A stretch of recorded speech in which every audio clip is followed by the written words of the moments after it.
MAGA, Republicans are coming for your Medicaid. And the reason they are rattling off all of these things, because listen, where there is waste, we should address it. Where there is corruption, we should address it. Where there's fraud and abuse, we should address it. But don't you think that if you found a bunch of money in the couch cushions, that you would put that to expanding Medicaid, improving schools, fixing our roads, right? But that's not what they're planning on doing. The reason they're shaking all these couch cushions and the reason that they are rattling off all these numbers is because all those numbers they are trying to add up into one of the most massive tax cuts for billionaires and the 1% probably in modern American history. And do not forget that. Don't forget that. It's not just about what Trump is saying.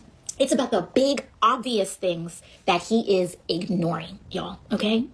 Medicaid. Don't you find it interesting that he did not mention Medicaid once? Once?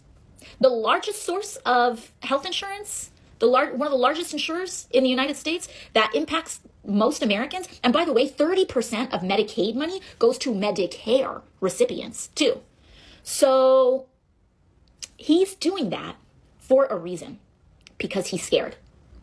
If he was confident about his attacks on Medicaid, he would have said something. Y'all remember when Trump was saying black jobs and that illegal immigrants are taking black jobs, and everyone was like, what's black jobs? Like, what do you mean black jobs? He was referring to the hard labor that the illegal immigrants were doing for pennies on the dollar. And now that he's president and the ICE raids are taking place and they're shipping the illegal immigrants back, and now people are saying like, well, grocery prices are going to go up, and who's going to do all the cheap labor now? They're hoping that black people go back, and because previously, before mass immigration took place, black people were doing those things.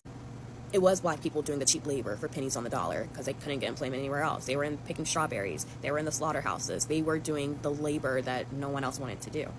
And now that these DEI initiatives are being rolled back, they're going to be looking towards black people to pick up the slack and pick up the lost labor that the now illegal immigrants won't be able to do. They're going to be looking towards black people for it, the hard labor. And now that that whole immigrants has gone back, who will be doing all those cheap labors? Like, who will be doing that? This is one question that MAGAs need to sit down and ask themselves, because they are not even able to do all of those jobs. They are not interested in doing those cheap labor jobs. They are more interested in making money, sitting back in their house and have fun with their families, while these immigrants who they were so much against were ready to make more money, no matter how little, send back home and also have something to pay taxes and keep life going. But MAGA, they aren't ready at all. You guys, it looks like Kash Patel is having some anxiety and paranoia being the FBI director. He is saying that he needs a private outside security team to be his security officers. He won't use his own FBI agents to protect him. What is this man doing that he thinks his own FBI agents would turn on him? That is a huge red flag. He is also asking for new secured landlines in his office in D.C. and his home because he doesn't trust anybody. He wants to change the chain of command process to get to Donald Trump. He wants direct access to him at all times, as opposed to going through Pam Bondi, the Attorney General, because that is how it is supposed to go. Kash Patel has always gone real deep into the right-wing conspiracy theories, but this is some extreme paranoia if he is not able to trust his own agents.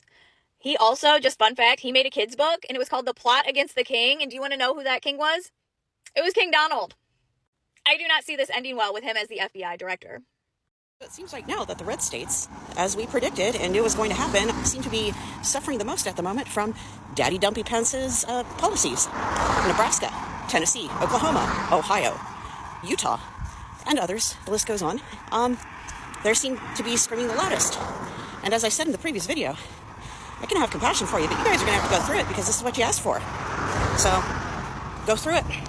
What I mean is, guys, at what point will MAGAs realize that they voted against themselves? Because till today, you still have a lot of them who come out to really defend themselves and defend the reason why MAGA voted for Republican and why they are all waiting patiently to make sure that lives get a bit or much better for them in the future. That they all know that, oh, he's not going to make this happen immediately. They voted for him for the economy. They voted for him for this, for that, because he is very authentic and know exactly what he's doing.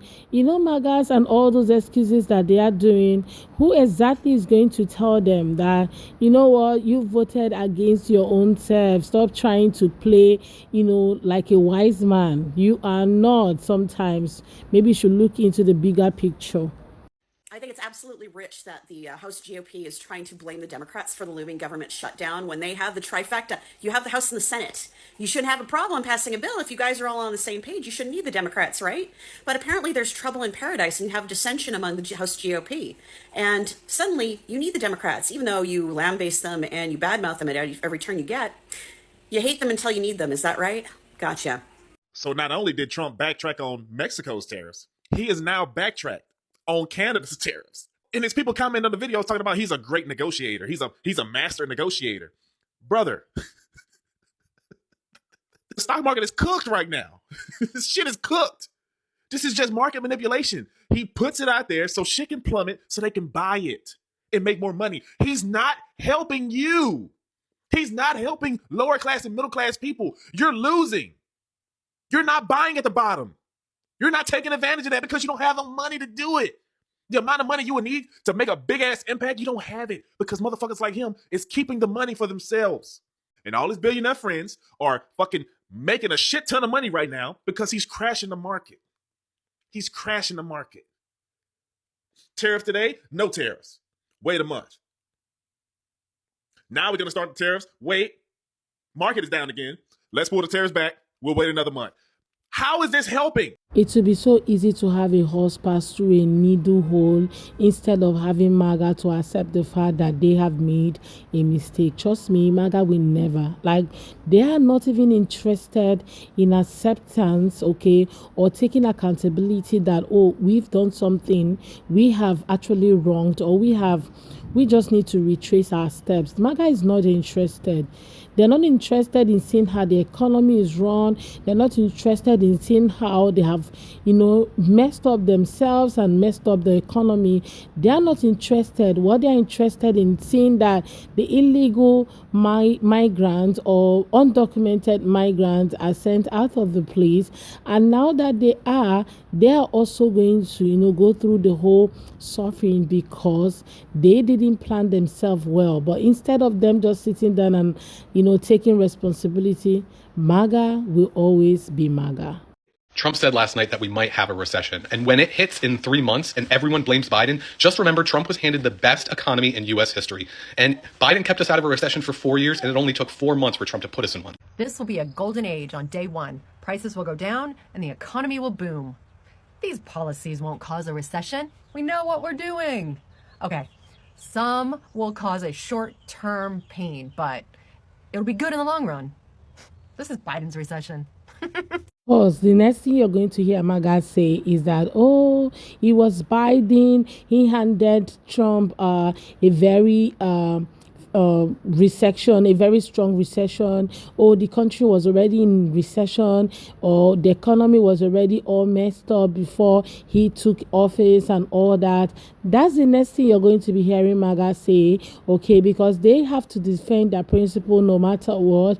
And that's what you're going to hear very soon. So don't be surprised when you start hearing those things, okay? Because they're already making excuses. Oh, we know, we already saw it, and we knew that this was going to happen. And now we decided to vote for him so that he can give us a better economy.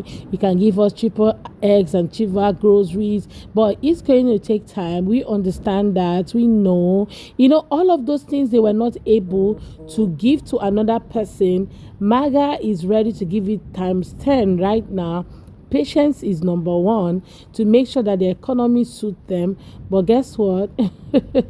They are just about to find out because It aren't happening as they want. Donald Trump just effed around and found out with these tariffs to Canada, because now Ontario in Canada, the premier there, is placing a 25% surcharge on all electricity that they export to 3 of our border states, Michigan, Minnesota, and New York. That's about $100 a month per customer, 1.5 million people at least. And guess what he is saying? He said he's not going to hesitate to raise the surcharge or even shut it off completely if Donald Trump keeps this up. Look, sometimes you play, you want to bluff or whatever, and sometimes people call your bluff and you end up losing, like Donald Trump is a loser right now. And guess what? So are the American people, because he's the one that's leading the country. He's the one that started this tariff BS. F around and find out. DJT. And by the way, my mouth is like this because I just came from the dentist. Just an FYI. I don't think any of these countries is ready to back down. Okay, Canada, Mexico, China, that he has placed tariff on, I don't think they're ready to back down anytime soon. And that's why you hear things like, oh, I'm going to extend it for the next 30 days, then after which we go back to the tariff. Because, guys, he has seen how the testing was, okay?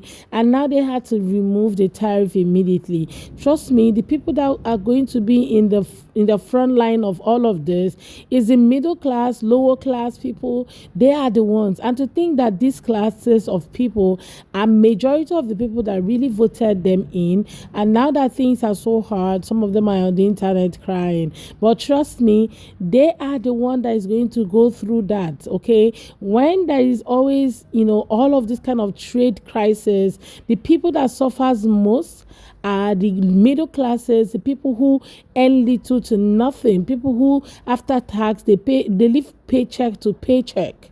And now they are still the same people that will stand on and say, oh, he's the king, he's the king, he's the king, and yet you don't have enough to even give to your family.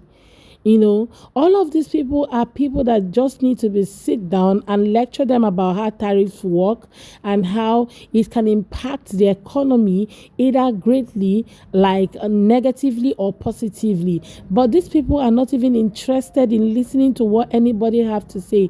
That's the problem.